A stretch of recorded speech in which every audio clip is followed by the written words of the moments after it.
Power star Pawan కళ్యాణ్తో బాహుబలి లాంటి cinema తీస్తే అంటే ఇక్కడ విషయం ఏంటంటే బాహుబలి రచయిత విజయేంద్ర ప్రసాద్ పవర్ స్టార్ రేంజ్కి తగ్గట్టు సినిమా కథ రాస్తే ఎలా ఉంటుంది?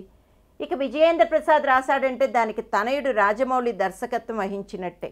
ఇంకా అలా జరిగితే రికార్డులు ఏదైనా బ్రేక్ అవ్వకుండా ఉంటాయా? రీసెంట్గా బాహుబలి సినిమా ప్రమోషన్లో part 2 interval power star craze చూసి ఆస్ఫూర్తితోనే రాశానన్న విజయేంద్ర ప్రసాద్ పవన్ కళ్యాణ్ స్టామినాను సరితూగే కథ ఎవరు ఇవ్వట్లేదని అన్నాడు. అంతేకాదు, ఛాన్స్ దొరికితే తాను పవర్ స్టార్ రేంజ్కి తగ్గట్టు కథ ఒకటి రెడీ చేస్తా అని చెబుతున్నాడు. పవన్ రేంజ్లో ఉండే కథ నిజంగానే విజయేంద్ర ప్రసాద్ రాస్తే ఇక దర్శకుడు ఎవరైనా సరే ఆ సినిమా సూపర్ హిట్ అన్నట్టే.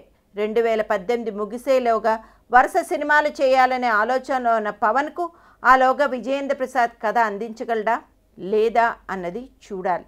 ప్రస్తుతం పవర్ స్టార్ త్రివిక్రమ్ కాంబినేషన్లో మూవీ చేస్తున్నాడు. ఆ సినిమా తర్వాత సంతోష్ శ్రీనివాస్ డైరెక్షన్లో మూవీ ఉంటుందని తెలుస్తోంది.